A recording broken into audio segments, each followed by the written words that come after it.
And a pleasant good afternoon, November 21st, 2023. It's the Pagmeter. Matty J back with our producer who really knows what the hell he's doing. Thank from you. Hit or Die Podcast, Jake Saldati. Matty J, welcome. People were wondering, when are you guys coming back? We're back now, baby. And we'll tell you what happened, why we left, all the good things. We're going to talk about a little bit of Fresno State today. We're going to talk championship football on this Friday, to talk about last week, and hopefully we don't rumble. Matty J, welcome. Or stumble. There'll be a lot of stumbles. Jake, Thank you. Yeah. How long has it been since you guys have been, this isn't live, but been together in a style to record or do a show? How long has it been? Year and a half? Been away from the business? No, well, we did our last show on the radio, you're saying, right? Yeah, with Fox. That would have hit me right kind of in the middle to end of last football season. So it's been just over a year. And the reason why we are doing a podcast by this, maybe we're not made for radio, okay? Because radio is, it's not like we brought up stories that weren't true. For example, the Fresno State, we joined radio stations that had Fresno State on their team, and they don't want to hear actual news. And so we went roundabout. And then we had another station, Fox Sports, said, we want to come, you come with us. We love controversy. Let's do it. And then what happens? A month later, all of a sudden they get the Fresno State package. And then they're like, hey, we don't want to get Learfield Sports mad at us and Fresno State, so you got to calm it down. And that's how that started. It was. I say we, you basically were told what to say and not to say. I was always, I don't want to say that I'm the smarter of the two, but I watch what I have to say. I'm in the public light. But your words were right in regarding Valley Children's deal for naming rights of the stadium of Fresno State. I think that's what started it. They upset a lot of Fresno State great alumni that didn't like the idea of moving Jim Sweeney's name around. And then I questioned, because my wife works at Children's Hospital, what exactly was the deal? Number-wise, was it really a good deal for Fresno State? And we kind of discovered through our investigative journalism that it actually wasn't a great deal, as they made it out to seem. And that was, hey, that's their right. If they want to tell us what to talk about and we go ahead and do it, then we know what could be looming, and that's just it. You cannot silence us. I am the one on one side, you're on the other. Now we have Jake. We'll have other guests on here that can decipher what is wrong and what is right, and we'll argue our points. Yeah. But to be silenced or handcuffed on what we can talk about with obvious stories that the Valley would like to hear, hey, good for us that we're gone, because that you can't work in a situation where you have to always filter the truth, and that's not what I stand for. And Jake, what I love about Jake and Hit or Die podcast is you're not afraid to talk the truth as well, because I'm going to tell you now, soft doesn't sell. People want to know the truth, and you can't lie to people about just sugarcoating what's going on out there. No, I agree. I would say Chad tends to tell more truth than I do. He's a little more braver. So Chad's more like me. Probably not a You're word. more like Matt. He's more Yeah, I mean, Matt's going to stand his own too. Like he said, though, at the time when we started Hit or Die, I guess we were both coaching, but I was also coaching, and so you do kind of need to watch some of the things you say, to the point of, listen, with what you guys and what you're talking about with Fox Sports, like, to not be able to criticize when criticism is necessary. Well, what's the point? Yeah. That's, like you said, people want honest talk, not just tugging everybody and kissing ass all over town. Like, that's what we don't like to do, Chad and I. So I kind of applaud you guys for standing your ground on what you want to do and talk about. But if things need to be criticized, they need to be criticized, and that's okay. Yeah, and also there's an element that we like to call sponsors. And when sponsors talk, I mean, it's part of the business. You have to abide by what they want at times. Sometimes you don't. But with this particular situation, Fox Sports was in a good spot. I think they were in a little bit better spot than maybe ESPN was before that, as far as what their full stake in the game was, if you will. And so they were more wide open to talk about some of the controversial things. But ultimately, when your chief sponsor talks or tells you that they don't want to hear this, you either have to listen or you have to go find another gig. And that's pretty much where we stand. But we really didn't get that talk from either one of them. They just didn't like our tone, the way we were very controversial. And it started really 3 years ago when the world ended. Matt, are you going to just give me the props that I was 100% right on that whole COVID? I call it a plandemic, and how the poor kids were held hostage. I got abused, Jake and Matt, and you know as well as I do. And come to find out, it was a scam from the get-go. I tried to tell people. People didn't want to hear it, though. Yeah, I think clearly, I would give in that there was an element of what you were speaking was the truth. I think we all know that. He may not use those specific words. Scam may not be. There was a lab in Reedley. Scam. Hello, we found out.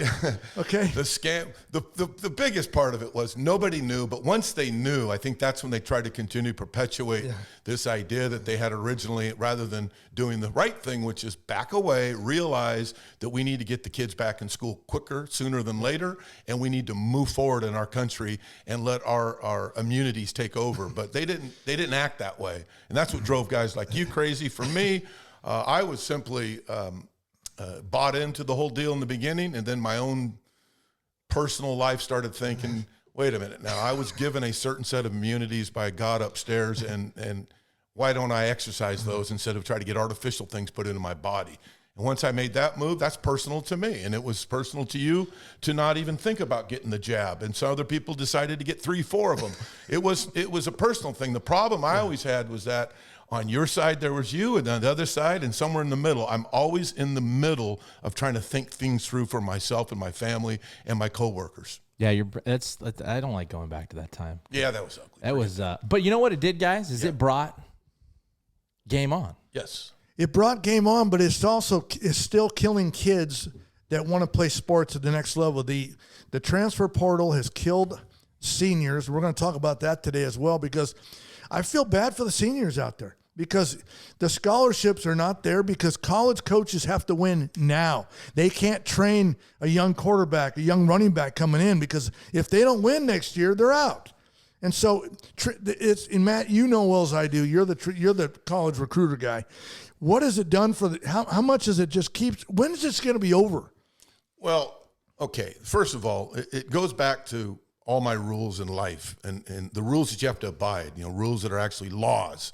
And when they wrote the law that you can't use your cell phone while you're driving, but yet they still allowed us to text for quite a while before they ever caught wind that texting is actually driving is way more. No, it's way worse. Way worse than actually. I can run the Indianapolis NASCAR, you name it, with a phone stuck to my head, and I can still carry on a conversation while I'm still riveted to the road.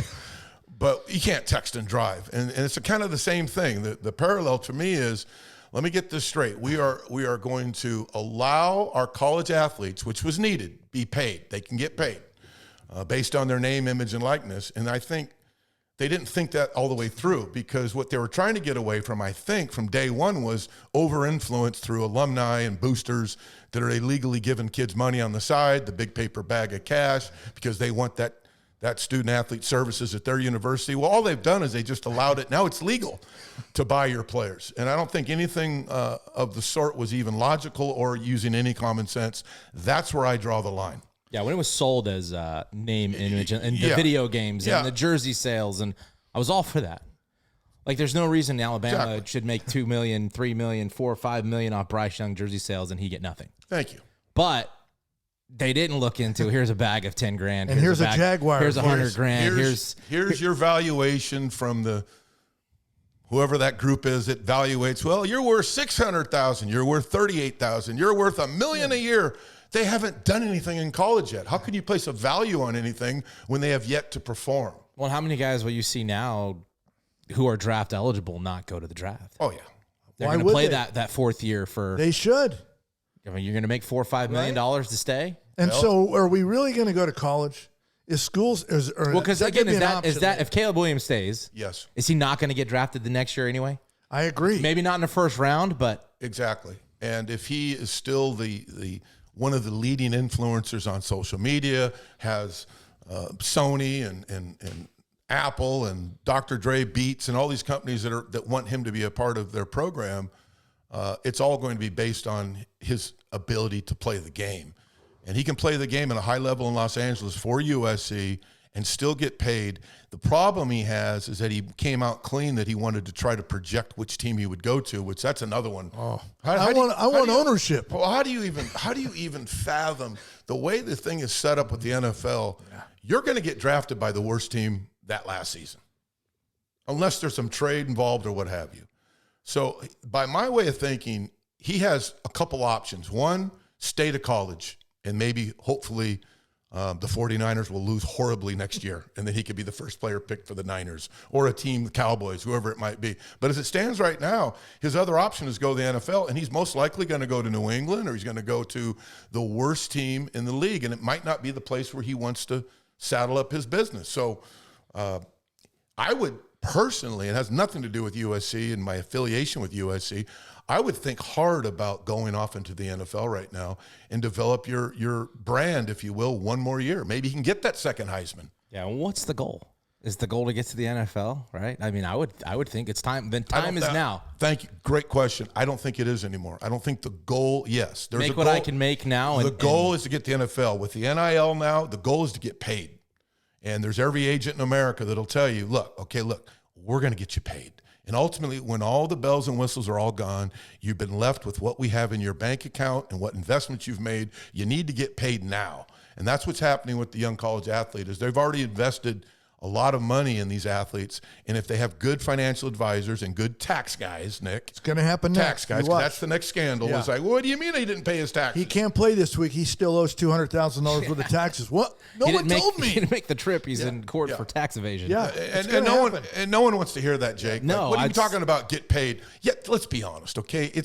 You have a short life in this NFL or baseball or NBA. If you don't get paid, what's the use in going out there and risking your life, limb, and happiness? Well, speaking of risking your life, next thing is going to be let's give these kids, a car. Let's get these cars that go 130 miles an hour for a kid who can barely ride a bicycle. That's going to be the next thing. What do you mean he plowed into a family of 5? This hasn't even hit the surface of this whole. I was just talking about the transfer portal, how these poor seniors, the scholarships aren't there. And they're going to have to put in line, and it's going to be the last-minute program like, hey, we just had a transfer from Southwest Missouri decline. We have one spot open. It's going to be the last second. That's what's going to happen to these poor seniors. No, I think the transfer portal, also a part of it, was much needed.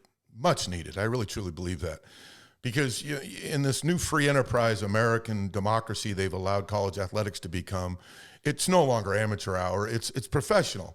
And why would I want to sit locked tight at third string or back up to Arch Manning at Texas? If Quinn Ewers comes back, Arch is going to have another year of sitting. Why doesn't he have the right to go? I'm leaving. I'm going to the next spot to hopefully get my career started. So the transfer portal has helped, but it's the curse of the transfer portal was the COVID incident where players were allowed to get that 5th and 6th year back, and that threw the numbers all off because eventually it will all equalize out. You can go to the transfer portal and go find 3 defensive linemen and 4 linebackers, but each school is still allowed in Division I 25 scholarship athletes. So eventually the numbers will equalize out, and the high school seniors will be back on board. I think that's about 5 or 6 more years out. But yeah, in the immediate term, the high school senior got shaboogled because of this transfer portal. But so, for example, how much did COVID play a role in that too, with these kids getting extra years? My thing with the Ewers and Manning, though, is Manning knew what he was walking into when he committed to Texas. So his only gripe is, I didn't play well enough to win the job. And I'm guessing if you really got deep into the back door of these recruits, they probably offered him. I mean, he's the number one, talking about valuation of NIL money. I just read he's the number one rate, not the Heisman Trophy winner, not the great quarterback Nick's up at Oregon or the great stuff that's going on in University of Washington and Alabama. LSU's Arch Manning, who is yet to really play anything yet, is the number one NIL, and it's got to be because of his name. So I think there was an element of cash, but also remember Quinn Ewers, he did not show himself the year before. They were kind of question mark on whether he was going to be the guy or not. But now, let's look at if you like it or not. Transfer portal. Some people love it. Some people like, that's not right. Well, look at Jake Haener. Jake Haener was at the original Washington Huskies. He got beat out, so he said, "I'm out of here. I'm not going to sit." Now, it worked for him. He comes to Fresno State. He becomes a star. Kalen DeBoer leaves, goes back to Washington. He wants to go back to Washington. And then they find out there's a little quarterback from Indiana named Panic, right? And he goes, you're not beating him out. Well, I'll go back to Fresno State and act like I didn't really leave in the first place. My heart was always here. Bullshit. Okay, he got beat out, and DeBoer pretty much told him, Panic's going to that lefty who's probably going to be potential to be the Heisman Trophy winner this year, is clearly a better quarterback. But it worked out for Jake. He's now in the NFL. He transfers. He's probably not playing right now. I mean, wasn't there some school element to that too? I don't think he was eligible to be a grad transfer until. That's true, but I'm saying he wanted to leave, and then he found out. Even at that, it only gave him a short window. He was going to miss all the spring ball. But he's not beating out Panic. I'm sorry. He's Either way, I'm just saying there's more to it than just that. But I'm saying sometimes, and also he was going. Who's the coach? But I talked to a lot of high school seniors, and it's all about getting film. They can't afford to sit on the bench because if they sit on the bench, there's no film. They can't show them the next level. So that's why you're going to see transfers even in high school, from middle school all the way to college. And also, let's not forget that the legalities of holding a young man or woman back when they want something else in their life, you can't keep me here, and you can't tell me I can't go anywhere else because the coach might leave. I'll lose a year or two. The NCAA is becoming irrelevant to the big picture. What they're needed for anymore is, I have no idea.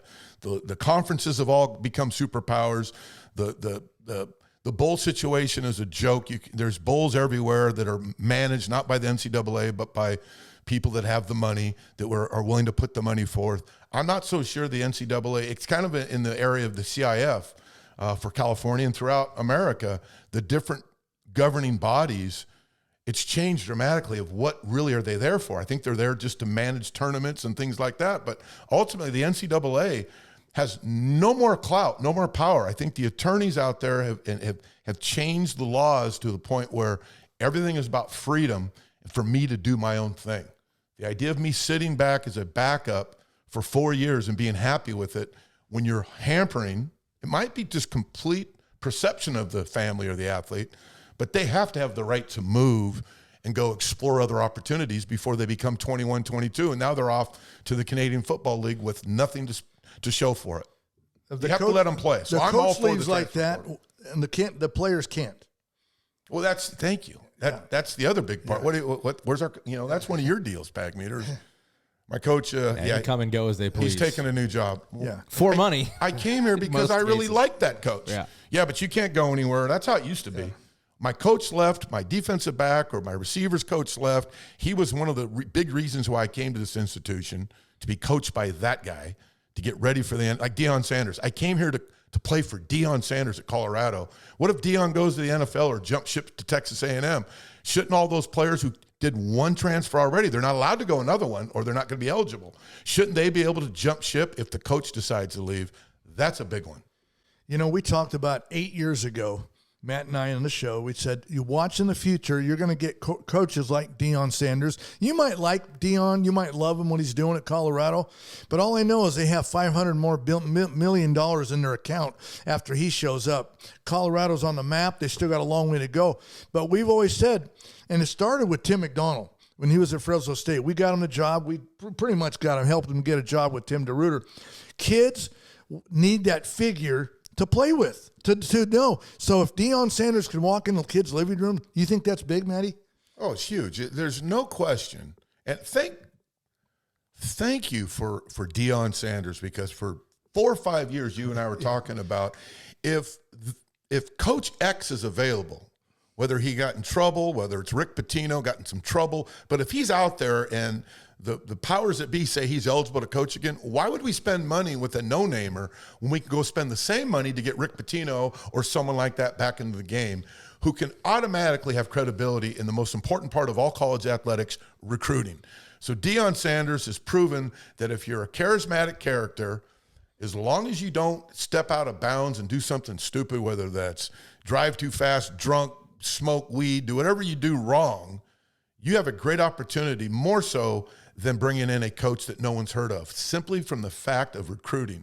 You can line up one horrible head coach, but bring in enough quality assistants to get the coaching part of it done. As long as that head coach has a presence in the room to acquire that 5-star guy to come to your university, home run. And now Deion Sanders has proven that. And I will be shocked that Deion doesn't turn that thing around in Colorado if he stays long enough, because next recruiting cycle and the following recruiting cycle, it's nothing going to be up, big time uptick for Colorado Buffalo Well, football. you said all along, I can't believe Auburn's not hiring Deion Sanders. Should have done it immediately the second he was open. It would have absolutely changed the landscape in the Southeast Conference, having Deion Sanders, who grew up in Florida, coaching Auburn. How do you think he would have done in the recruiting? Well, let me ask in the South. Let me ask the Game On podcast people, and I've said every time I go out, Fresno State basketball, and I would say, without Googling, do you guys know who the Fresno State basketball coach is?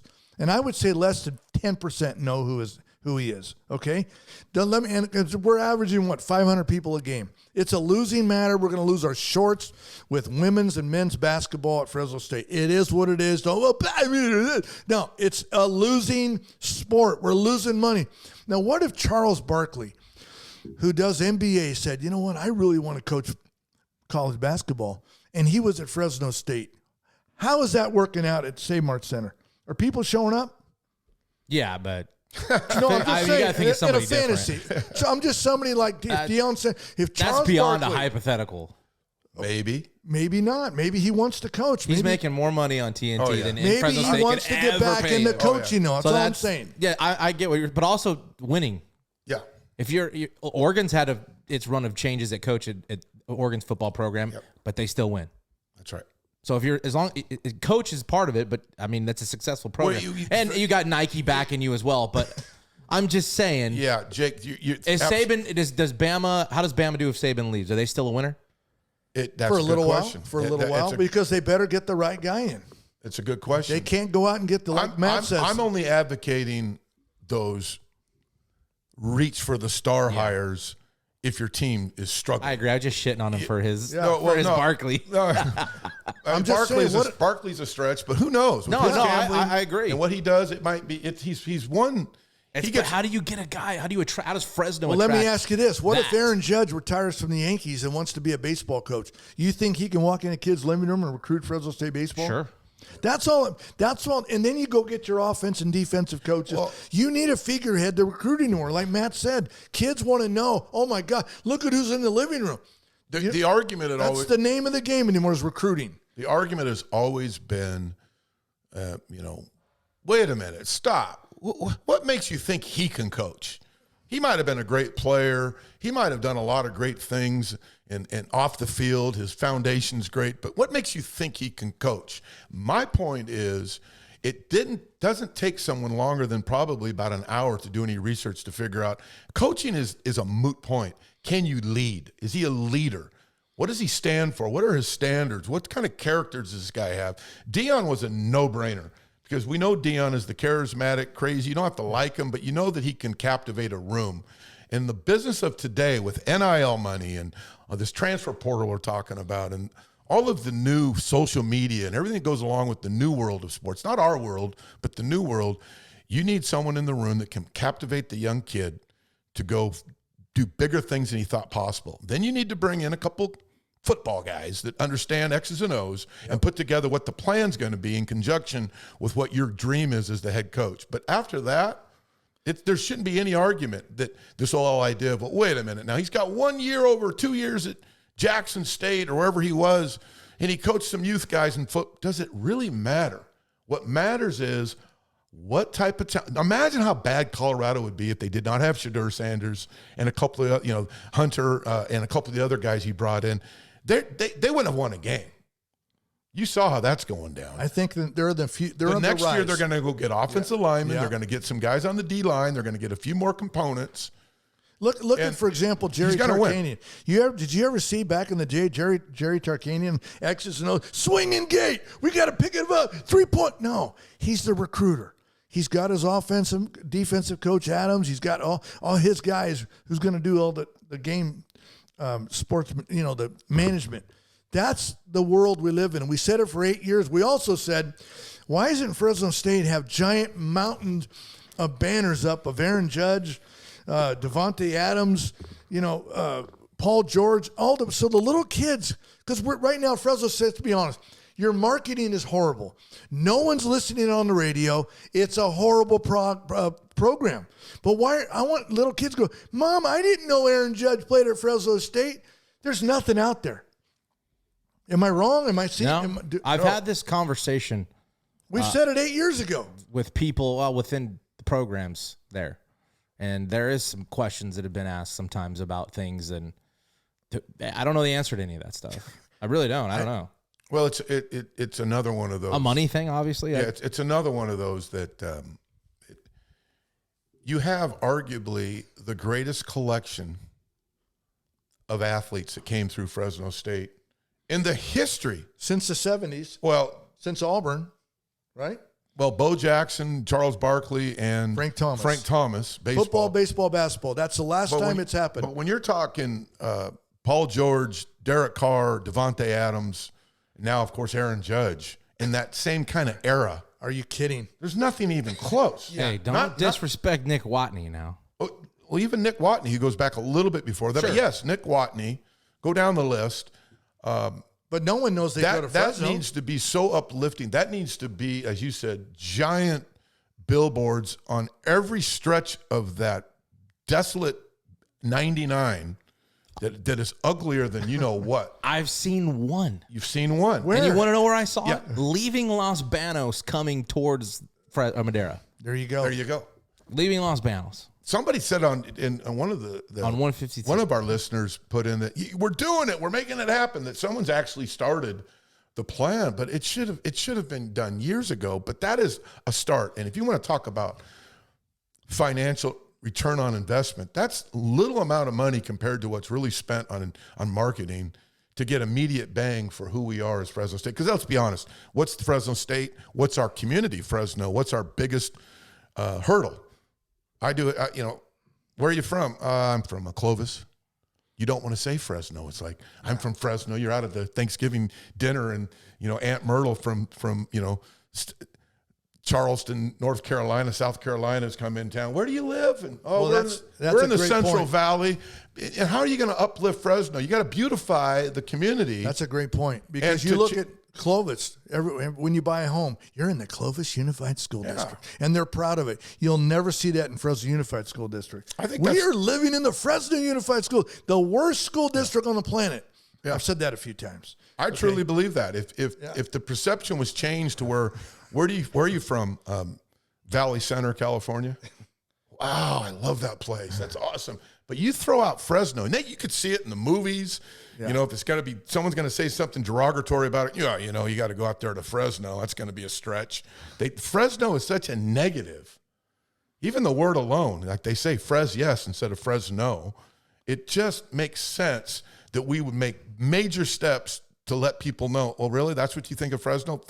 Are you forgetting that this athlete, this person, this leader, this person, you gotta sell that. I think it's a start because let's be honest, when I don't know how many years ago, when the Fresno Bee died, that's when the marketing of Fresno State died, because they used to get 2-3 pages every day. Fresno State sports, we knew all about Chris Herron. No one gets the Fresno Bee anymore because it's horrible. It's like toilet paper. It's that thin. So Fresno State's marketing, they have to up their game. Radio's not working, and I'll say it again. We have 10,000 faithful Red Wave fans. You don't see people wearing Red Wave stuff around. Very rarely. Well, I'll go to the gym and I'll see maybe one guy with a Bulldog shirt on. You'll see USC and Oregon. You'll see all the other things going on. It's just the marketing. I don't know what the answer is, but I'll tell you, they got to figure it out. But I was going to say is, out of the 10, if there's 35,000 people at a Fresno State game, 25,000 are there to people watch. Gladys, let's go. I got tickets, and I know Marvin and Abigail's going to do a tailgate. We'll have some tri-tip. Let's go. Okay, they're going to go to the game. 10,000 really give a hoot. They're going to go to the road games. They really care. The 25,000 just there to go because there's something to do in this town. And this is why you've seen, Matt, we've said it for 10, 20 years. Well, how come everyone leaves in the fourth quarter in the red seats? You know why? Because you got to be an Olympic athlete to walk up and down those stairs for 3 quarters. And then finally, the wife goes, I'm out of here. We still got to walk a mile to the cars. That stadium is horrible for football. Yeah, but you know that before you get to the game. No, you don't. Not if it's your first time. Well, if it's your first time, you go up the stairs. That's not part of that 10,000, though. But you're not getting that. The 10,000 go. But there is no alternative. We're not getting a new stadium. The money's not there for a new stadium. So either you're in and you show up or you don't. And if you're either a dog or you're not. I think people are dogs. I agree with you. I agree with you. You either suck the Gatorade down in the parking lot and bring it in with you so you can sit in your seat rather than climb Half Dome to get up to the snack bar and the restrooms. They can least find the money to 100% to do a retrofit on the bathrooms. But I agree with you, Jake, on that. Look, we've wrestled with this. You said for 20 years. How many years have everybody wrestled with? How are we going to improve the turnout, the excitement, the energy? Well, we need to bring beer sales back. We need to. Well, what happened? Okay, again, another conversation, and I don't mean to interrupt. No, please. There's 6 events in that stadium every year. Thank you. Oh, boy, now you've started a whole new. We said that all along. Yeah. I used to go to Promise Keepers there. The biggest event I've gone to in all of Fresno State was Promise Keepers. And for a few years straight. There was thousands upon thousands of people there. Yes. We can't host any live events I think they blame it on the neighbors. That's what I hear. They blame it on the neighbors because we can't have it. I'm like, what? Then the government needs to pull eminent domain. The neighbors don't complain about football games on Saturday night? It must be in the contract. We can't have 6 They need to games a year. bring outdoor AC/DC. They need to do some stuff in the offseason. And that would generate a lot of money, just saying. Yeah. If Garth Brooks was in town, would that sell out 40,000 people? I mean, Save Mart Center is not owned by Fresno State, but Save Mart Center is a nice. It's a private deal, and that's why they have thousands of other events. If you're 5 feet and under, Save Mart Center is perfect for you. If you're over 5 feet, you got to go home and ice your knees. But see, the people putting the product, they don't care. They don't care. Bring in the right entertainer. Yeah, and it's going to pack. You're right. Yeah. So apparently nobody likes Fresno State basketball because we're averaging 500 people. I guess the only answer it could be. Okay. So, but if Garth Brooks shows up, there's 3 shows at 17,000 people. That's Garth Brooks. You know, if Phil Trankowitz, who's on his way up, shows up, no one's coming to that. You're talking Garth Brooks. Blake Shelton's coming soon to the Save Mart Center. It'll be packed. Okay, so with that being said, Fresno State, we said it again, we're going back in time. Fresno State needs to change, get in the Pac-12. We know the Pac-12 is done. It's dead. That's the only way we're going to grow the marketing. I think we're just spoiled. Pat Hill, Jerry Tarkanian brought these great teams in. We don't care about New Mexico's of the world. We don't care about the Wyomings of the world anymore. We should. But we don't. But I know. But we don't. The fans don't really care. Yeah. But I guaranteed when Oregon and Oregon State's coming in week after week, do you think they care? Yeah. Yeah, but they're gone now too. Well, Oregon State now. And I think to the stadium part of it as retrofitting, I think there's reasons why they don't host certain events, and it may be because there's so much outdated to the stadium that they can't maybe host specific events there. Possibly. Who knows? Yeah, we don't know that. Yeah, but if they can. But I'm just saying there's a real quick fix to maybe adding some revenue. That's what I'm talking about. There's a little hit to the bottom line that will help fund that, $10 million bathroom retrofit or whatever it comes down to. But yeah, but I agree. The stadium's not good. I think it is the most hidden answer in the history of modern athletics, because you could say, well, they need to win. Well, they win and people start coming, but then they lose one and it's no more. There's something, stadium, facilities, whatever it is, there's something going on that I'm sure they're working on to try to fix, but I don't think there's an answer to it. So we'll talk more about that as we go, but we had some big high school semifinal games on Friday, and the big one is Clovis North was just far from a running clock over Clovis East, 28-0, they're rolling, and all of a sudden, it's 34-28. Clovis East has a chance. And, Matt, what did you think about all of a sudden there's a headbutt and Clovis North doesn't get the call, Clovis East gets the penalty? That changed everything. Yeah, first of all, just as I'll do the rest of the high school games, right out the front, disclaimers. Clovis North's the best football team in Division I. Now, will they beat Central in the championship on Friday? That could be up for debate. I believe they will. They are clearly the best football team. What Clovis East did to rally back was nothing short of almost a miracle, in my opinion, to get back in that game. What kills me is that, once again, we need more officials. They've been asking for more officials. The officials might need to get paid more, whatever it is. But this week's of games officiating They killed Clovis East. That's not to say they would have won the game, but to take away an opportunity to get the ball with the way they were rolling late and effectively in the game with minutes left in the game by an official's call was absolutely horrible. There's really should be no excuse for it. They've got to let the kids play a little bit. In this new world of uniform dress policies, you can't wear a wristband around your knee, you can't do this, you can't do that. If we've learned nothing from the NIL, college football, and pro football, it's obvious to me that this idea that we're the last bastion of high character and all that, well, we might be, but you got to still let the kids play a little bit. This is a new generation. Now, my day, your day, Jake, I don't know about you, but yeah, there was rules that you could not spin the football. You couldn't put your hand up in celebration on a touchdown. That's just who we were as a country. We weren't big into celebratory dances and all that, but that's what we've become. And I've had it many times in games where your guy, you better be careful, your guy, I think he might have used the F word, coach. Well, I don't like that. I want to talk to the player and get him off the field. But does that warrant an ejection? Or does that warrant a 15-yard penalty?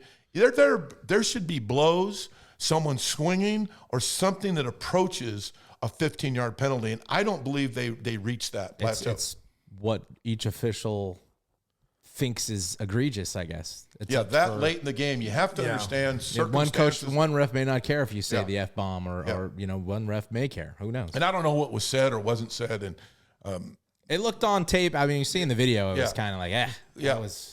To me, I hate to use the old-fashioned term, but it's true. I just don't like the ticky-tacky things. You can easily justify anything you call if everyone in attendance, everyone on television could see it and say, oh, yeah, what a dumb, stupid move by that team. Know what they're playing for. Yeah. It's going to be emotional. It's going to get chippy. You have to understand that. And it's been that way since the beginning of my entire career, where you get a new set of personalities each week to officiate games. Some are there for all the right reasons, but some are there to, I believe, over-officiate. I just don't understand it. And now you put 7 officials. They've all year officials have worked with the 5-man crew.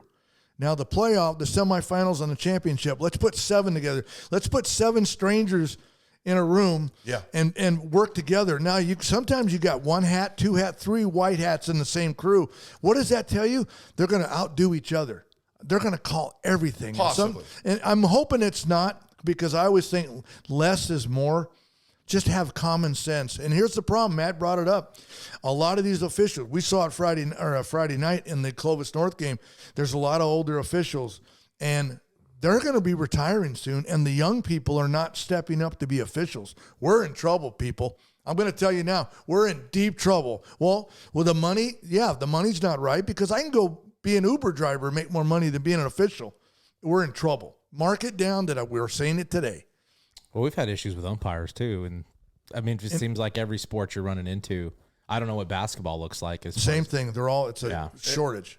I mean, the one that I saw that was kind of just, you'll get to it, but was that Shafter-Torres situation, and we haven't even talked about it. I don't know where either of you stand. You did tell me that I'm going to have to play the mediator, apparently. I think we might. So we all know Shafter last year. Let's go back to last year.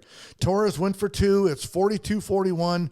Same scenario, semifinals. This time it's at Matty J. Stadium in Madera South.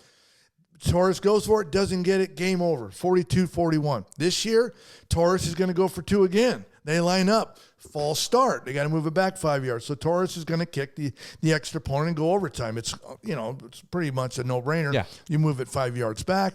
It's a bad snap. The quarterback is the holder. The snapper is he's number 3. He's the running back. Which, first of all, I think if anything, we're going to change that rule. You can't have a receiver's running back number snapping the ball who's an ineligible receiver.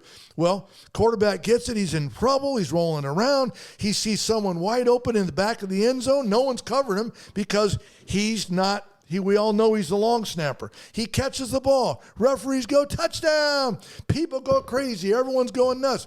Shafter coaches go, wait a minute. That guy's ineligible as they're walking off the field. the referees finally decide, did we mess that up? Yes, we did.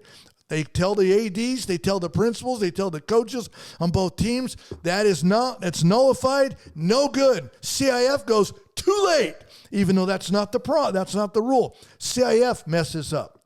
It wasn't the referees, because they came back and said, we didn't know at the time that was an ineligible receiver. This isn't a bad call.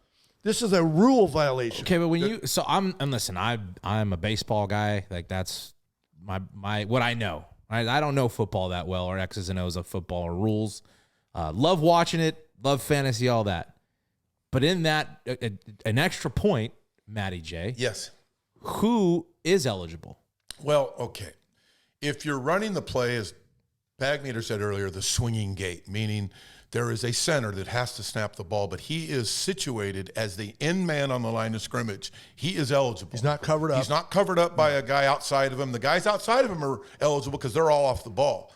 And then they come together and do whatever they want to do with that. In that case, that's eligible. Under this situation, they lined up, as Nick said, a traditional PAT field goal look. The center snapping the ball is covered by 3-4 individuals on either side of him. He's clearly not eligible. Right. And the snap is high. It looks. By the way, it almost appeared that it could have been a fake. The way it was. So kudos to Coach Marquez and Torres to respond so quickly and do the fire drill that we all work on, once every 16 weeks. But they looked like they knew what they were doing. So credit to Torres. The difference being on this, the snapper of the football was clearly covered up. Doesn't matter. No, we're not going to change numbers. I watch the NFL and college football. If you're a long snapper, you're typically a linebacker. You could be. I had my tailback one year was the best snapper we had. He wore number 26. He has to be a snapper. So, but you're telling the official. Exactly. No, you're not. You shouldn't have to. The official should know that's my point. You're the center, my you're the point snapper, is, and you're covered. For my good friend Nick to go off on these tangents of who was wrong and the CIF. No, it's very clear what happened. Very clear in my book. The officials blew the call. Yes. I said you can't put it off on the CIF should have. No, there's none of that. The officials blew the call. But they corrected it. No, they corrected it too late because I've watched. Bullshit. No, they did. Did they correct it on the field? They corrected it on the field. At the end of the end zone. No, they or did they do the locker room? Because I've heard reports of both. Put it this way. If they huddled up in the end zone 2 seconds after, okay, because they said, we feel threatened. That's all they needed to say in my book. Yeah, because but you know what? Wait a minute. What if someone throws a bottle and hits one of the referees in the head? Then what happens? The officials are saying, that why don't person's you going to protect get us? arrested. He's arrested, but that guy official might be in a coma. Yeah. Are we here for safety? That could happen on a bad pass interference call. No, you're missing my point. The official, if you want them to huddle up 2 seconds right after and everyone's waiting and all of a sudden they come up with an answer and the other team doesn't like it, and some father in the stands who's been sneaking beer the whole time decides, I'm going to take him out, and does it, who's right and wrong on that? See, I would say, well, we should have protected him better. All this could have been remedied by just, like I said, watching the tape, watching you or someone put it out there. The footage clearly shows that the side judge or one of the flanks signaled touchdown on the play. But the guy that was standing 2 feet from the actual guy who caught the touchdown was right there. He did not wave it off. He did not go to his buddy. You could see it on film. Because he saw number 3. If it goes back to 1990, this is what I told you this. In 1990, Colorado Buffaloes were playing Missouri Tigers on the road in Missouri. And it's the famous 5-down deal. Colorado had 5 downs inside the scoring zone on a game that Colorado ended up scoring on the 5th down. No one really caught it until later, and they tried to go catch it, and it's already out. Game over. Sorry, we made a mistake. The officials made the mistake. Was that the last play of the game? That was the very last play of the game. The Colorado Buffaloes were on the road. They stormed the field. The Missouri people actually thought they won. They stormed the field, but the officials had already called it. Touchdown, but Colorado. They didn't lie. Colorado wins. Missouri got skanoodled The difference is the referees didn't change the call. They said, that's it. That's what, game over. No, after these officials changed the call. After the game, they got back to their moment of walking off together, and they had the Missouri coach in their face. Well, it was 5 downs.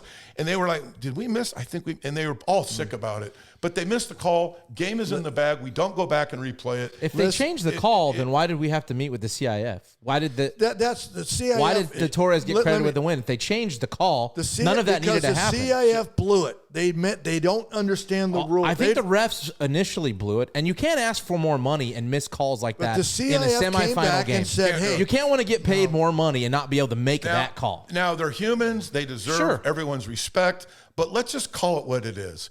Because in that situation, because there's been a lot of talk out there, and not just from you, but everyone's got their opinion on this deal. But my opinion is simple. The officials blew the call. It happens. Game over. Move forward. We got to proceed. Because the idea, think about it, they called a meeting with the CIF. We're not going to meet tonight. We're not going to meet Saturday. No. We're going to come in and talk about this on Sunday. So you want Torres to sit around? Oh, we can't. Dos Palos needs to prepare for the game next week. They don't even know who they're playing yet. That was all bullshit. That's the CIF problem there. CIF, but let me just tell you, the CIF blundered on that. They should have had a call literally 2 minutes after that game was over in the end zone where that's where they wanted to. The CIF said, no, we don't do it that way. So the meeting, we all knew by the time Sunday comes around, they're not going to change the call. The call needs to, right then, both teams are still on the field, make a call after they get the facts in. That's the only reason I'm arguing about this. If the referees made the call, it's over. I get it, but they didn't. Here's all that I would add to fix this problem, so it never happens again. People have thrown in, well, we got to have, there's film, there's huddle, sideline, everyone can see what the, no, let's not even go to that step. How about the easiest thing that should happen? I thought it was already clear to everyone, especially in the playoffs. Team A scores a touchdown. Guys, referees, bring it up. What'd you get? Well, initially we saw a touchdown. We signaled touchdown. You get that? Did you get it? And then you just confer. Isn't that how they do it in college and NFL? Touchdowns are always under review, and then it's official. It's a touchdown. Why in the world did these officials not scrum up and say, did you get touchdown? Was it? It's obvious the center that snapped the ball caught the ball. Didn't any of the five, how many were in there? Seven officials. No one thought to think that, wouldn't you want to check? If you're any kind of official, you would think the guy caught the ball. Hey, wait a minute. Now, I know he got touchdown. Hang on a second. Hey, who was it that caught? Wouldn't you get the play right? They did get the right after. They screwed it up right once they got together. Torres is playing Dos Palos. Let's move on. Matt, if you're feeling threatened for any reason, if I'm an official, because it's 7 against the world. And I don't know if they were threatened or not. This is what they said in their letter I gave you. We felt threatened, so we ran off the field to talk about it. They figured it out. They said, we messed up. Shafter wins. Game over. Now, if they said, no, he caught the ball. I don't care who caught it. Touchdown. It is what it is. I'm sticking to it. But that didn't happen. So what you're saying is, and I'll give you the scenario. If the game is tied, 20-20, ball's in midfield, team A has the ball, quarterback fumbles, they pick it up, the offensive team picks it up, runs it in for a touchdown, but he goes the wrong way. They call it a touchdown. Is that a touchdown?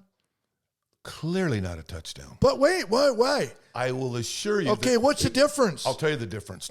Number one, everyone in attendance at the game, both parties, everyone that's absolutely on the field officiating would have immediately rectified. Wait a minute, he can't go that way. No, I guarantee Torres knew. The officials did not recognize that they missed the call until probably Coach Perucci from Shafter probably went up to them and told them, "Are you guys aware that the ineligible receiver?" What? That's why they got together. Yeah, that's too late. You got to see it instantaneous and get your call right. I think if I'm Torres, I knew we cheated.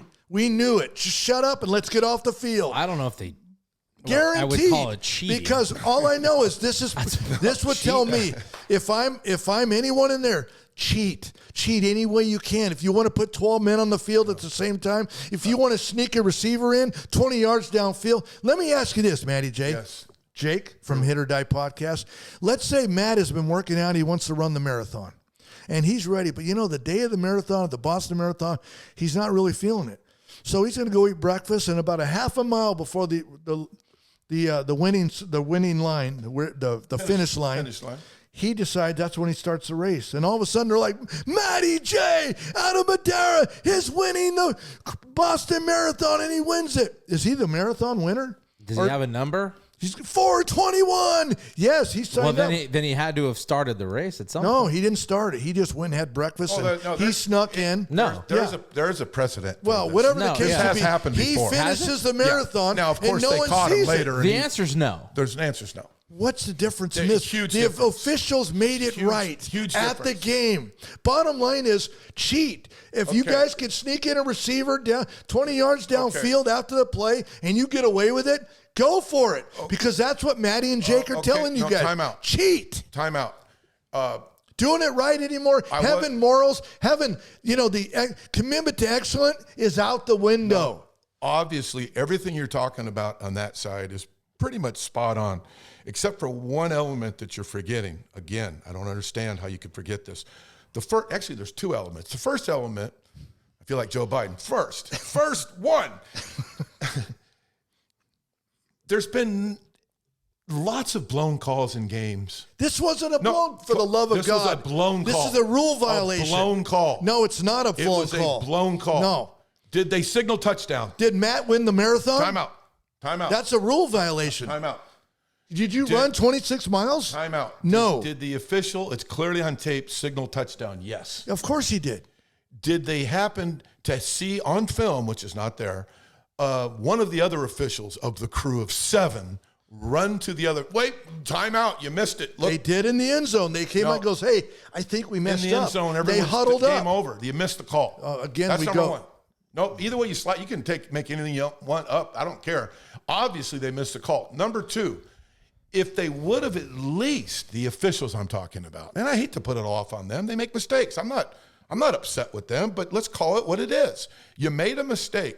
If you were that adamant about correcting the mistake, then there should have been a police presence with them, officials I'm talking about, at the midfield. By the way, what were they afraid of? They're at the people that got shafted, the Shafter generals. Have you not been They're watching? at their place. You think Shafter fans are going to... Not only that, isn't there administrators at every game too? Thank you. You would have gone out to midfield, stopped. I would There's bet- not a it's 2023. There's not a protocol that says, hey, in case X happens, Yes. we need to. This is how we can. I can Y, right Z, now. I can go to YouTube and click on Little League umpire getting beat up. You don't think there's administration there?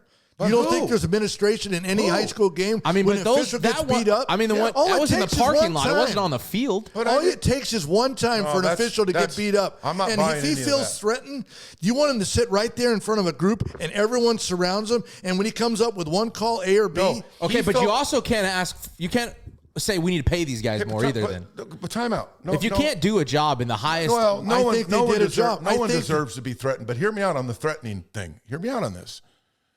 Yeah, he felt threatened because he just gave the out-of-town team the victory on a very, very wrong call. All he would have to have done is we blew it. You think who's gonna get him? you don't think Madera What, all of a Paris? sudden, the Torres crowd's going to come Yeah, but after I mean, him? Yes. Come on, What's there was exactly- none of that was going on. Torres This was is not a doing it. homer. We got homered. but Take him was it out. wrong? No, thank you. Was it wrong? What was wrong? Was the call? Would the call been? If they had reversed it and said, hey, you know what?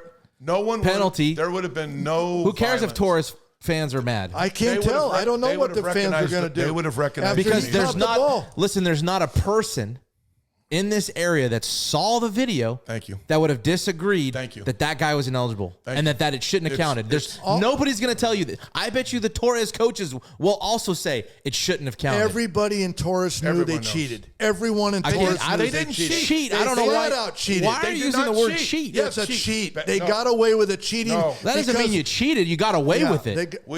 Okay, Look, you're right. That's what I'm saying. I Matt just won the got- I- Boston I- Marathon. I You just- got away with it. I just got done. You won the I just Boston got Marathon. done telling you. Way to go. 1990. Bad. That's a horrible example. It's not even in the ballpark. of examples. The I just got wait a done minute. telling you.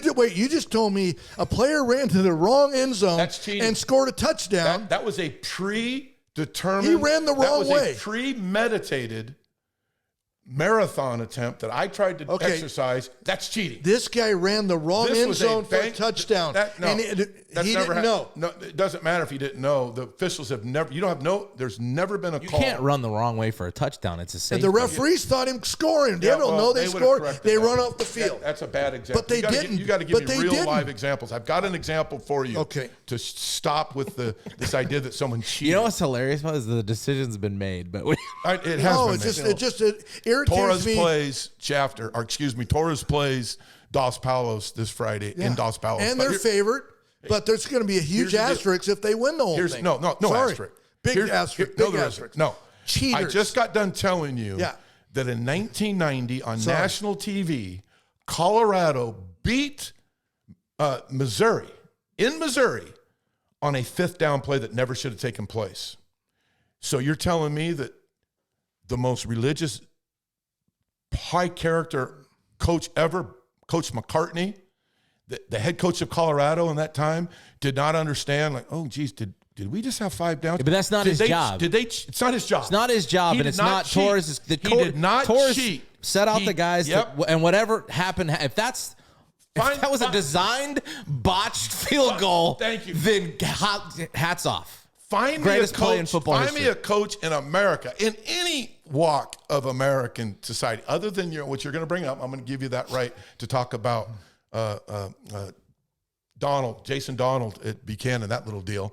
You're talking high character. But find me any high school coach, any college or pro coach that was given favor by a horrible call, a wrong call. This wasn't a horrible call. That got overturned. It's a rule violation. That got over. Okay, but it should have ended the game for the other team winning. It would have. Shafter should have won the game. They should have. Game over. Dead ball foul. Game over. I also feel like happens. We do have evidence of the call being wrong and clearly being wrong. Like I said, there's not a person that's seen it that would argue otherwise. We did. We Personally, need rules changed. I changed it. I award Shafter a win, just like the Jason Donald Armando Galarraga play. That's a perfect game. And it should have.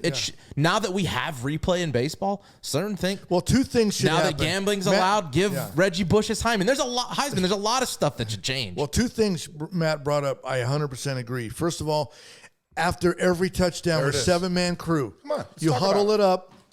Nothing leaves right then. Number 2 is you do not have your center wearing number 3 or number 6. Okay, put a big green jersey over him if you have to. Something, because. They even wrote before the game, who's your long snapper, number 3. Okay, they wrote it down. And I think what happened, they just lost.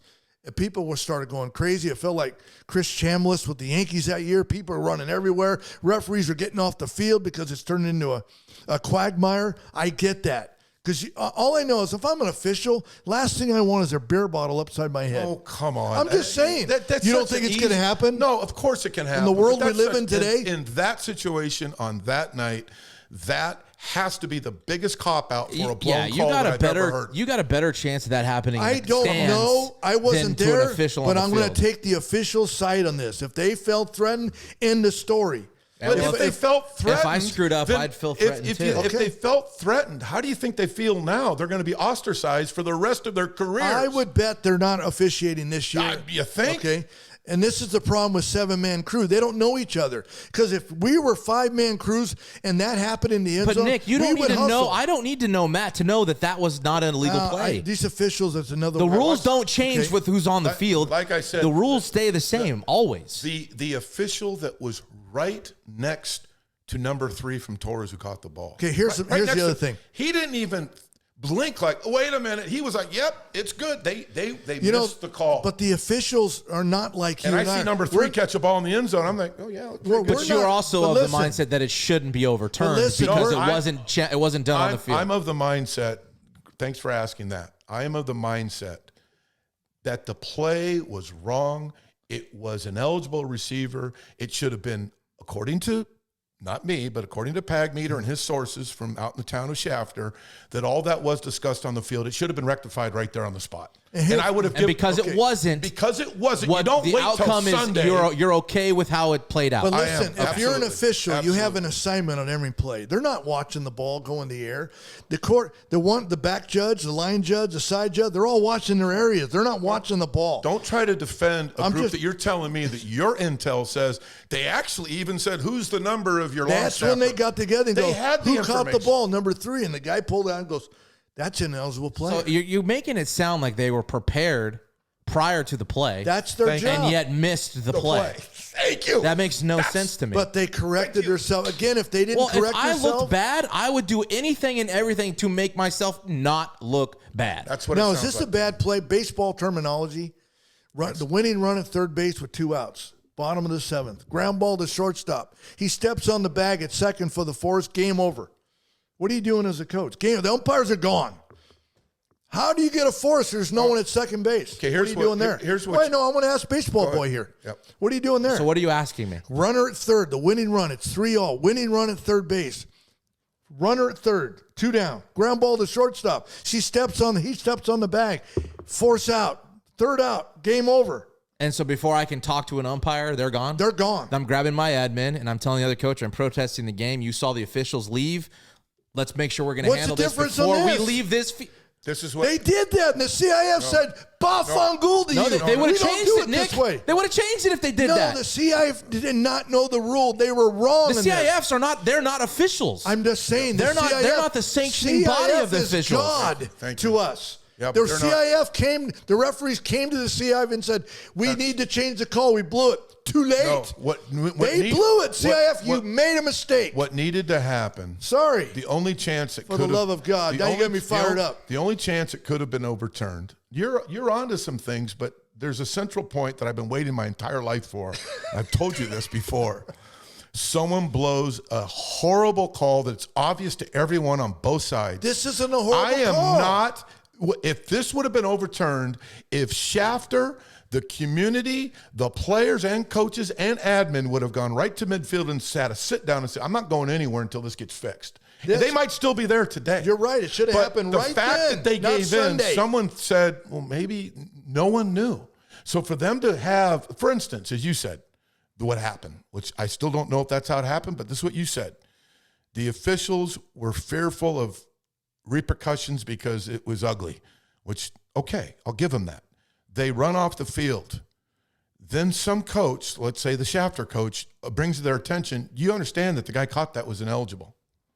Yeah, let me take that to the CIF guy who's on site. No, they went to the officials. No, they took it to the officials. The officials got together. Then did they go to the CIF? CIF was right there, and they made the decision. Okay, so here's the deal. Like Jake said perfectly. Forget the CIF, though.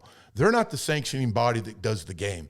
The rule is the game is the officials. They own that night. If the officials did not, they obviously took the word of the CIF guy who you're telling me said, no, too bad, it's over, right? Yep. The officials should have not taken that no. They should not taken that no. They have the power to still go to their little scorebook and make it right. They should have. Well, does the officials check come from a CIF? No, that comes from payroll account? Well, during the playoffs it does, yes. It does? Okay. Yeah. During regular season, it comes from the schools. The officials did not, nor did the quote-unquote community on the side of Shafter. That should have been one of the greatest stories in the history of our Central Valley, because this is what I'm hoping for one day. I get to have a sit-down protest at midfield when I know something was completely wrong, because I'm not leaving the game. Because 40, 50 kids that are relying on adults to do the right thing didn't do the right thing. And so ultimately, who did we shaft? No play on words for Shafter, but Shafter got the shaft. Well, both teams. But both teams. Both teams. Why did the both team? Why did Torres get shafted? Because because both teams, they did nothing wrong. They're not responsible for the officials not making a call. The officials blew the call. Both teams. Thank you for correcting that. Because if Torres was on the flip side, we'd still be saying the same thing. I don't care who the flip side was. I'm just saying if the officials changed it on the field, game over. But they didn't. They didn't, clearly. They didn't have the power. Then how did Torres win if they changed it? They didn't change it. You just said they changed it on the field. The referees changed the call. They said, we told the athletic directors, we told everyone we made a mistake. How long after the game was over did they change it? Thank you. Half hour? Minute to 2 minutes. No. Then there's no way. Yeah. There's no way. There's no way. It was no. Well, I don't. Can we got to get some other people on our show to at least talk about. No, I think you're right. I think that'd be great. I think that'd be great. I talked to the officials, and this is what they're telling me. They even wrote a letter. Okay, and that's all I'm going to go by. That's all I can go by. I get that. Okay. I'm just saying, if they changed the call within minutes of that play happening, then the outcome should not be of what it was. No. Now, going to a Sunday meeting was the dumbest thing ever. And I get it. CIF wants to be loved. They're like a big teddy bear. They don't want any controversy. I get it. They'll never change a call like that, ever. But the right thing to do was night, if the referees... They will change a call like that. And you clearly made it in your comments, which I read when I came back from my dirt bike camping adventure. What did I say? Thank you. You said... wait a minute now. I read it, and it was about basketball last year. Oh, can we talk about that? They have made changes before. Yeah, it's so don't tell me they haven't changed. Because the CIF is literally God when it comes to the Central Section. So what Matt is talking about, Selland Arena, Division 5 Section Championship, semifinal. Before that, semifinals, Desert Scorpions is the 1 seed. They're supposed to host Madera South, and we had that Hurricane Fifi, and there was more mud and water and snow, and Desert couldn't leave the area, so they had to forfeit the semifinals. Well, Madera South gets a bye. They play McFarland. Madera South is a Division 5 section boys basketball champion. They're celebrating. It's over. Selland Arena. They put the hats on them.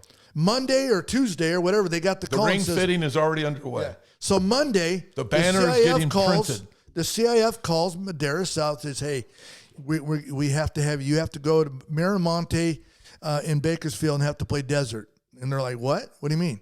Well, we feel bad because they didn't get a chance to play at Selland Arena, so you have to go play.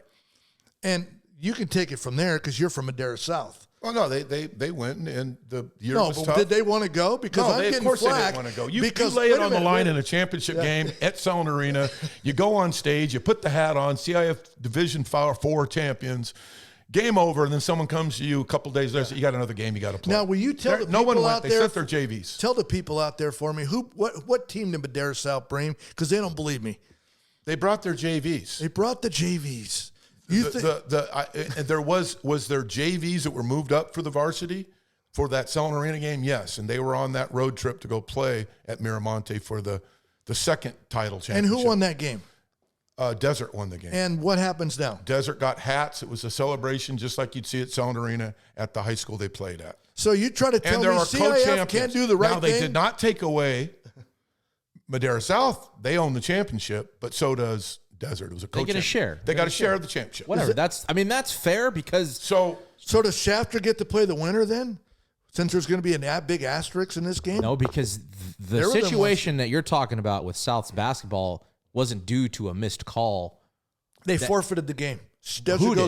Desert forfeited the game. They did officially forfeit. That's a fact. So when you forfeit a game, you lose. You're lost. You're done. But after the fact, this is kind of similar in a lot of ways, because after the fact, I think the boosters and the parents like, what do you mean we forfeit? No, they didn't let it go to a forfeit. I wouldn't have either. And so, like I'm saying, Shafter, the team, the coach, and those officials should not have thought about leaving that field until they got it right.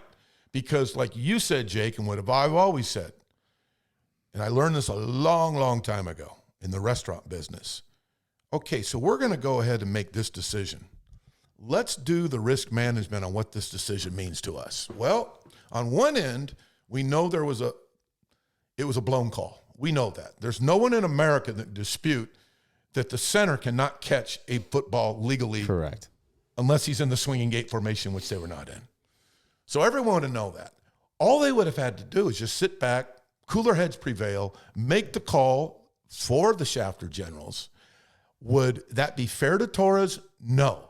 But it's the right call. What's your argument? We blew the call. We're humans. We made a mistake. Change the call. But something went down in that game that I wasn't there that did not allow them to do that because the guys most likely, okay, let's go. Get into the locker room. We're done. What do you mean you're done? Well, then they'll find out later we blew the call. And then they had to backtrack.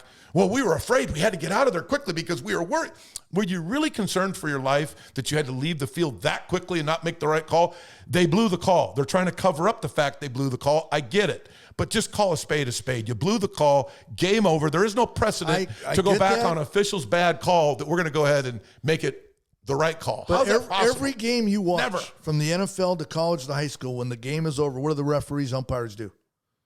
They take off. They're getting they're hauling onions. They're out of there. But they're not going to, hey, Gary, great game. No, not on the last call, because in college and NFL, it is mandatory that every touchdown gets reviewed before it's official. Yeah, it's a completely different game. High school does not have that rule. Well, so there's 75,000 people at an NFL game. There's gambling money on stake here. That's a completely different. This was a element for me. blunder all the way around, and you're right. CIF is literally God when it comes to the central section. They could do anything they want. Yeah. No, they cannot. Well, they just made Bandera South travel to Miramonte and play Desert on a Tuesday. But sure they can. If Desert, God bless them, feels like they won the title, good for them. But they didn't win the title. They got some fancy hat, and they got the rights to say they won. But because they could not travel, unfortunately, it would have been a whole lot different story if they would have gone to Madera South with that JV team and said, hey, you guys didn't beat Desert in the end, so you're not the champs. Now, that would have been comparable. They gave in both circumstances. I've never heard of that happening. They gave a team a championship. They let the other team get a championship too. It was a pleasant, right thing to do at that time because of the weather that hit us. Well, they forfeited to no fault of their own. And in my opinion, they still should have taken Desert's rings away because, oh, by the way, the part that Nick's not telling you is that they are on an Air Force base. They could have got on the Huey helicopters and flown over the storm into our valley to play the game.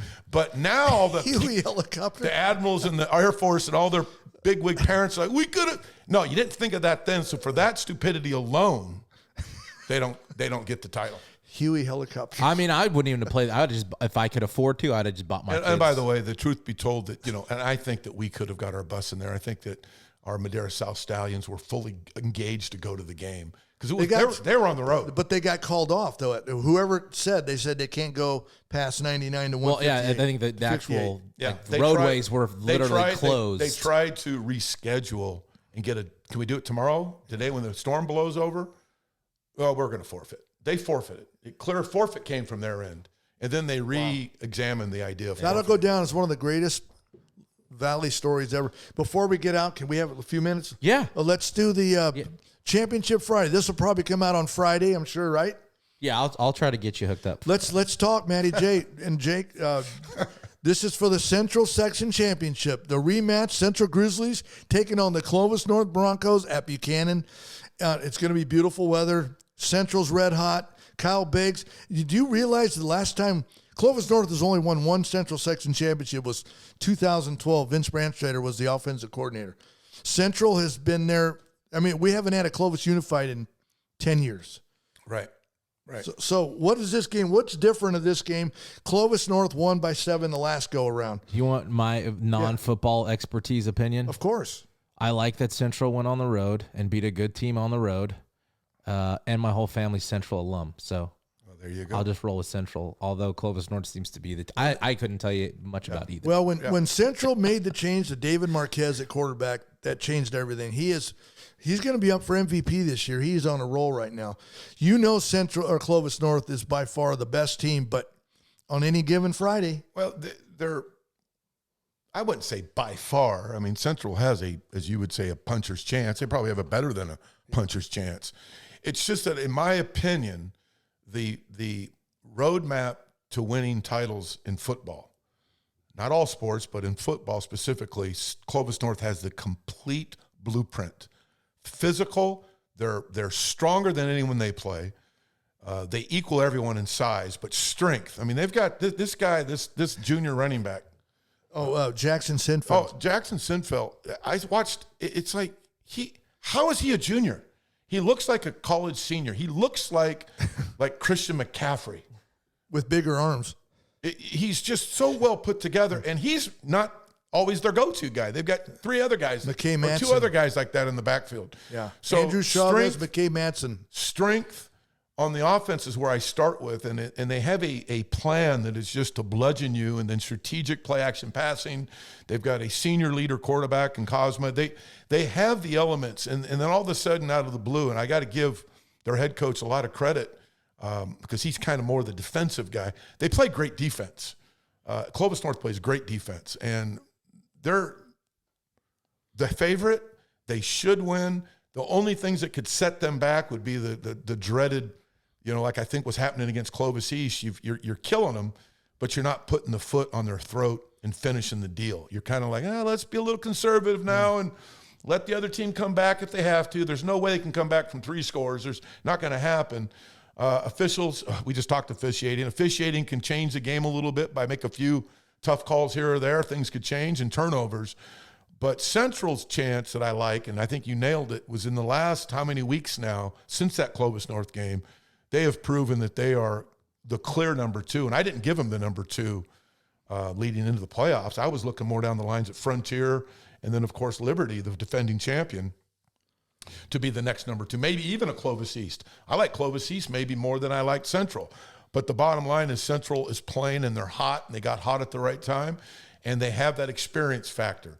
But overall, having said that, Clovis North can beat you in so many different ways. It's almost as if they've been kind of toying with their opponent, because I haven't seen them play the perfect game yet. I've seen them play 2 quarters, 3 quarters, but they put a whole game together. They are a number 9, number 10 in the state of California for a reason. They are loaded at all positions. Big up front, yep. Defense plays lights out. You got the bitter guy at linebacker. You've got great secondary play.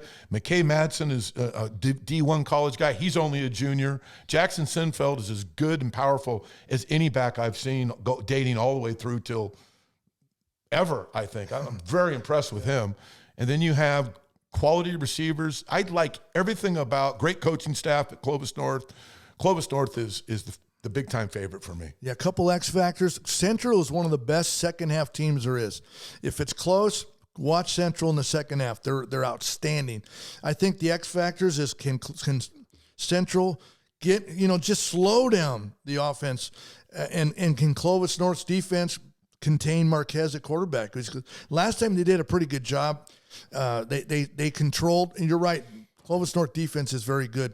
They don't have the killer instinct. Will they have it this game? I think it's going to be close. I think if Central hangs around in the 4th quarter and it's close, they got a great chance because they can put the ball over the top, and I think that's how you beat Clovis North. You got to go over, and Central can go over them with those 3 great wide receivers. I think it's going to be a close down. If Clovis North can still control the clock, they should be able to win. But, boy, they just haven't turned the ball over all year. 2 fumbles all year? Yeah. That's unheard of. Like I said, they have the perfect recipe. Yeah. I mean, they can grind it and pound it as good as anybody, so they can control the tempo of the game. And they're just so physical. And physicality, ultimately, there's never been a team in all my life being here in the Valley that ever won the title that was a finesse football team. You find me one finesse team. Yeah. Those great Central teams, those guys were killers on defense. Yeah. Had great guys up front on offense, defensive line. There's never been a fancy finesse team. And I'm not saying Clovis East was finesseful at all, but, they threw it a lot. They run around a little bit with their quarterback. They're more of a finesse style. But Clovis North lines up, and they run power, and they come at you with fullbacks and H-backs and everything else. Perfect recipe. I'm looking at Detroit Lions here on screen, similar to the way they're coached up. And I have to give credit to the head coach at Clovis North. Think about his story. Mike Jaycott? Yeah, Jaycott, he started at Buchanan. Then he went to Clovis East. Yeah. Then where did he go after that? I think he just went to North. Yeah, he spent a lot of time trying to find that recipe in Clovis Unified, which I've never seen a coach get one gig in one Clovis Unified school, not work out there, get the other gig at another Clovis Unified school, not work out there, and then get one of the, I call him one of the blue bloods, because no matter whether they've won or lost, Clovis North has carved out a very nice, with Coach Simons helping, Tim Simons, the legend, they've carved out a nice football athletic program at Clovis North. And now he gets a job at Clovis North, and he's trying to finish the deal this Friday night. It's a great story for Jaycott. I got Clovis North winning in a close one. Division II. CVC last week down to Tulare Union 34-13 at the half with 5 turnovers. It didn't look good for CVC, but they come back and win 43-42. Big comeback for Mason Hughes, and now they're going to take on Lemoore, who just continues to win. Last year, the defending Division II champs, they get a win over Centennial. They have a couple injuries at quarterback right now, but it's going to be the offense. Can they slow down Brian Donaldson versus that Lemoore defense? Wow, that is a good game, but I'm taking Lemoore. Are you? Yeah, I'm taking Lemoore. Now, CVC is one of those schools, and we love Mason Hughes, and we love the ability, what they can bring in that little small Christian school down there in Visalia. They've got some tremendous talent. Depth I'd be questioning, but I like Lemoore, and I like the talented speed in the game that Lemoore can play with their abilities to spread it in wide open attack. CVC will probably be the physical team once again, but that's a pick 'em for me. I'm not really sure because I had already written them off, but they made that great comeback last week, like you talked about, and that gave CVC a little different look in my eyes. But I've liked Lemoore so long, and it's been so long since they've been able to close the deal out. I'm taking Lemoore. Lemoore's got a front seven that's a killer. They're very physical. I'm going to take CVC in a close one. I think because of the injuries on the Lemoore's offense is going to be the factor. That's my Division III. Look at Marty Martin and the Mission Oak Hawks. They're back in the championship, taking on Kerman, who's never been in the championship game, and that'll be at Tulare Union and that slick turf. So you got speedy Mission Oak against a very physical Kerman Lion team. What Damon Jenkins, the head coach of Kerman, has done in a short period there is spectacular. Love the guy, does the job the right way as far as helping the kids everywhere. He's just a great leader. And so Damon Jenkins has brought that Kerman team to heights, like you said, they've never been before. Mission Oak is going to be extremely talented, more talent than Kerman's seen probably all year long, for sure. I like Mission Oak in the game. I got Mission Oak as well. I think Marty Martin, and he's been there 17 months, and what he's done for that program it's going to be a good one. Speed versus power, it could be a good one as well. Division IV, again, Torres is going to travel and take on Dos Palos, and I just felt like whoever's on that side on the top bracket with Shafter and Torres is going to be the favorite in this one. There's something special about Dos Palos at home. It's just another – Jake, I'm telling you, go to Dos Palos at night. It's colder. That field's probably seen a lot of wind. Yeah. Not probably. It has seen a lot of wind. So. Yeah, it's windy. It's cold. They knocked off some good teams to get there, and they're 11-1. So they played. Dos Palos is awfully good. What do you think? Well, they are the higher seed, so someone thought that they would be in the championship from that side of the bracket. I think I agree with you completely, though. I felt going into Shafter Torres that would be the champion coming out of Division IV, and that hasn't changed for me. It's just I talked about physicality and what you can do. Although they score a lot of points, but until you see them up close and personal, you can't visualize on film exactly what Joseph Bass for Torres and Amani Sua can bring to the party at the running back spot. And then Sua and they both play inside linebacker too. And they've got a lot of big boys up front. They're just big, strong, and physical. The scores don't show that. So clearly it's going to be one of those games where Dos Palos is going to have to outscore them. And if the quarterback from Dos Palos is on his game, they have plenty of weapons too in Dos Palos. They haven't thrown up the kind of numbers I thought they would in the beginning of the year. But it's going to be a good one. But I'm picking the Toros. So am I. I think Torres has got too much talent. That senior class, they've been building for and no matter what you say, at the end of it all, if Torres does win and they get those rings on and all that, it's going to be an asterisk. No one's going to know about any asterisks because they deserved it. No, I don't love the decision that was actually made, but I agree. It's no asterisk. It's no asterisk. It's to no fault of their own. It's no asterisk. We'll we lost to Clovis West one year in the playoffs on a questionable call, and our guy scored, but they said no, his knee was down. The newspaper the next day showed the picture was clearly he scored. That's a bad call though. We're not talking. It wasn't. Let's don't get into it. It was a bad call. Division 5. Oh, Sonny's going to join us. Division 5. Wasco Tigers back in it. They started slow. This is Sonny, by the way, out there in Sunny World. They started slow, but they're getting it going. The young Wasco Tigers going to take on the Division 6 team in Division 5, Bishop Union Broncos. And this is where this playoff system gets a little wacky because, Bishop has 500 kids in the whole school. Wasco is 3 times bigger. Wasco, and they're going to play. But the good news for Wasco, it's only going to be 40 degrees at Bishop. That thing easily could be snowing. easily, like it was last year. Yeah. Wasco's got to travel a long way, and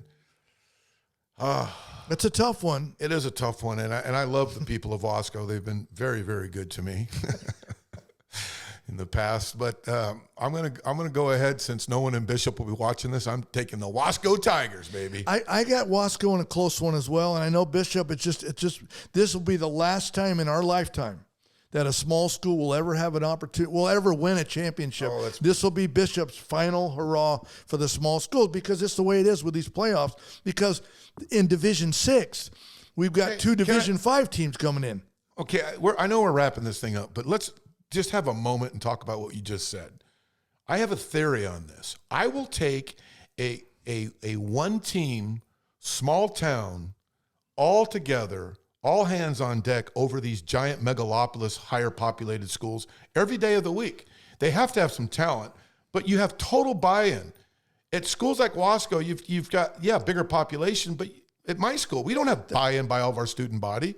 It doesn't matter. People always say that, well, wait, this isn't fair. Mendota's got 1,700 kids, and we've only got 600. Yeah, you're 600, which equates to 300 boys. All 300 of them are loving the team. They're all part of it. Some schools, they don't have that buy-in. So to give a population number, it's not a fair, balanced number. I'll go with that. So I'll take those little towns of Bishop, out in Lone Pine, out in that area. I love to go to Mammoth to ski. I love that community. I don't care what you say. This is the last time. I like Bishop. I like those kind of towns. We're never going to see a small school win it again. You're wrong. Because for example, let's throw it out there. Farmersville, the Aztecs, best year ever. They got the quintuplets. The boys are 6'2", 220. They're all playing their senior year. Farmersville is 12-0. They're going to the playoff. What happens? Yep. They move them to Division 5, even though they're Division 16. What happens? They're going to bring a Division 14 down and kick their ass. Haven't you told me that there are schools out there that you think truth positively point shave and say, no, we're not going to do that. So we're going to lose a few games just to put us in a better playoff It's a no-brainer. Okay, so how can you say never a small town or a small little school is going to ever win? Just take a few hits. How did Tehachapi work this year? How'd that work out with Tehachapi? Well, they beat Bakersfield Drillers. Well, how did they win a division championship? They're a Division 3 team. They move up to D2 to lose. How fair is that for a small school? Tell me that there, Matty boy. Matty boy, at the end of this deal, at the end of it, when we add up all 6 divisions, we will see. But until that happens, for the most part, the games are still games. I don't care what division you're in, you're eventually going. I don't think Torres should be in D4.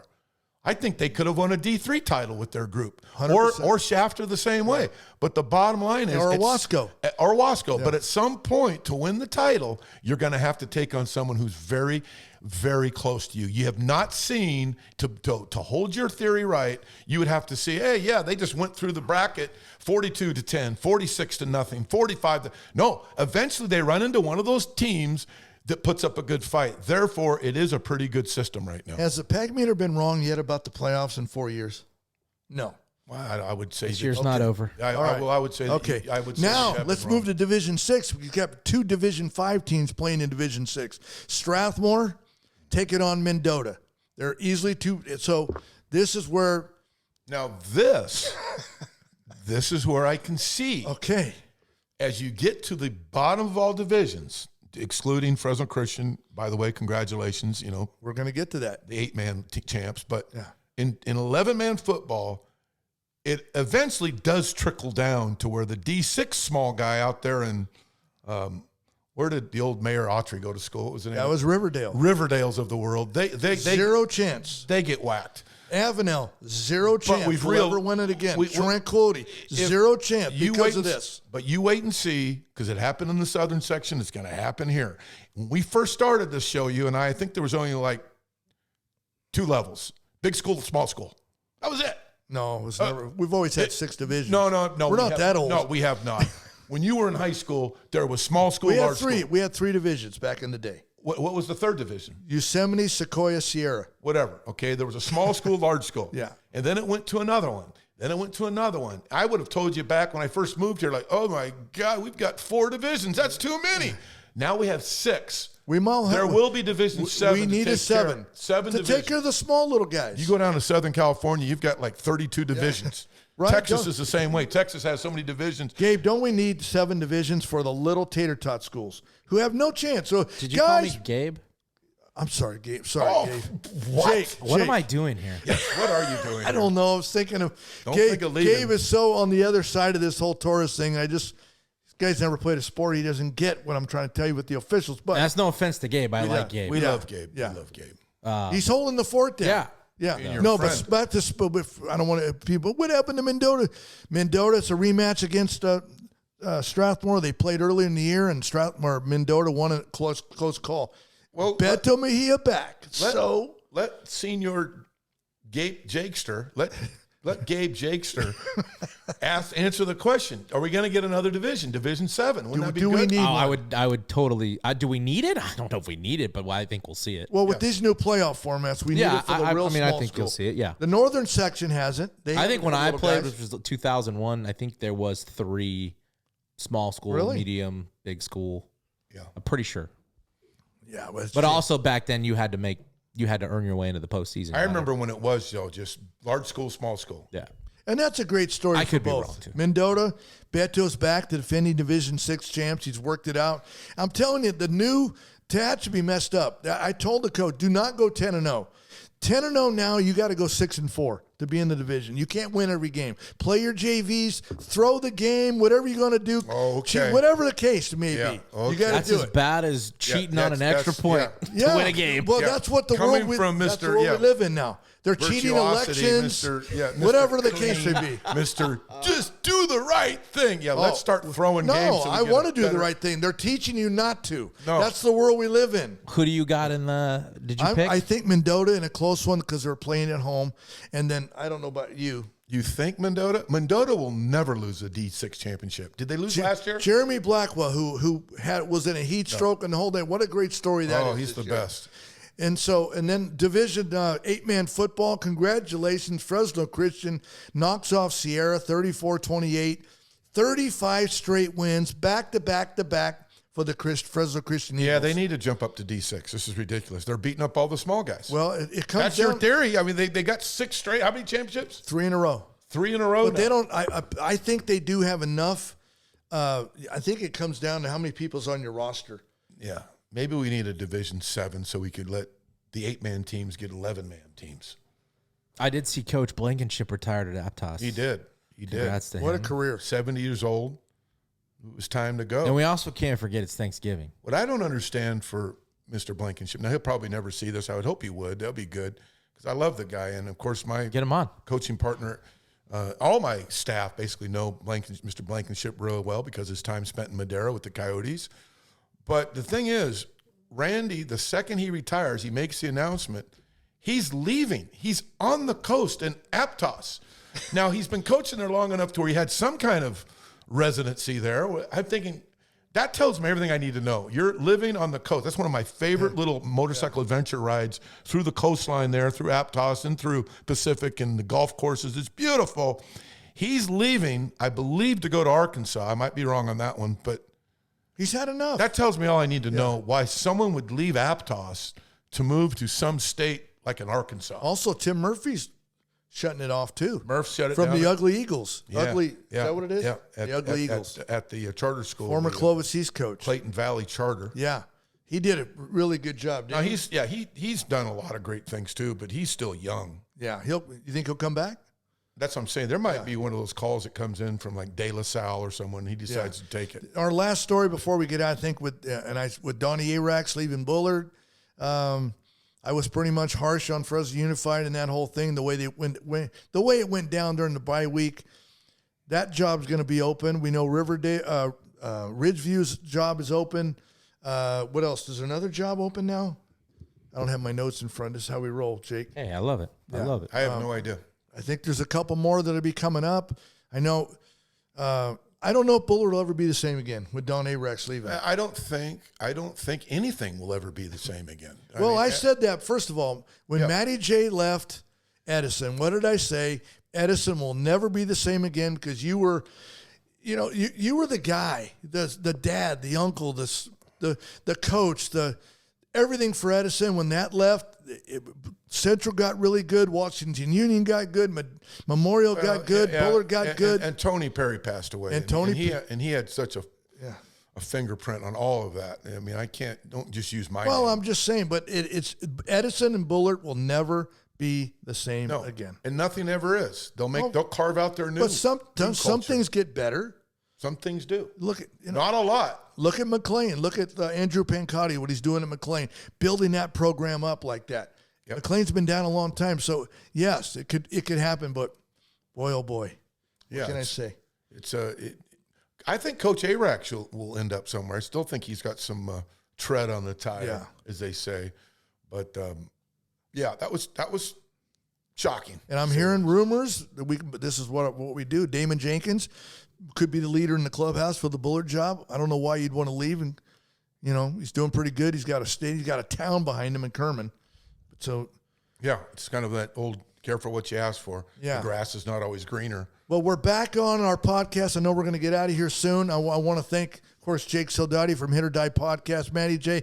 I've got tremendous sponsorship going to be involved. You know who you are. Next one, this was the first test around to get going, Jake. I would like to thank Wilson's out there in Madera, who's changed the suspension on my dirt bike, who's helped me with many. By the way, that's a free solicitation. That's my old neighbor, Bob Wilson. We grew up together. Oh, is it? Yeah, Bob Wilson. They run a great shop out there in Madera. Go check them out at Wilson's. If you're paying full, this is Sunny, by the way. If you're paying full price, tell Bob, take care of Matty boy. Bob, don't worry about taking care of me. I'm just stating the obvious. You run a great shop out there in Madera. Jake, tell me about the Hit or Die. Nothing. We're baseball's over right now, so we're gonna get rolling here pretty soon with some dog stuff. Probably gonna dip a little bit more into some high school again. And real fast with the Savannah Bananas Angels, Mike Trout and Yotani. What happens with them? Because right now I have no clue. The Angels are They are the Savannah Bananas. You don't like the Angels, never have, and not a fan. I'm not an Angels fan. No, I am an Ohtani Trout fan. They have a zero chance of ever winning. That's what I'm saying. The last thing I read is the Dodgers potentially making a push for both and willing to give up the farm to trade for Trout. So God only knows. We'll see. It's going to be interesting off season. And there's already moves being made. I think Cardinals made some moves. Your Cardinals. I hope so. Some managers being hired. So there's some stuff we'll get into. Yeah, we'll get into that. But yeah, hit or die. I appreciate it. And we get a lot of support. We have a lot of the same support. So let's keep it going. We are this is a show we're going to tell it like it is. That's what we do, right, Matty J? Yep. And I'm stuck. Matty J stuck with the Pagmeter, good, bad, or ugly. And this has got to be your first show where no commercial breaks. Yeah, we didn't need it. How about it? Yeah. No commercial breaks. Welcome to the podcast. I'm hoping you guys hung in there with us because that was not my plan, not my idea. We'll see you next week. Get in the game. There you go.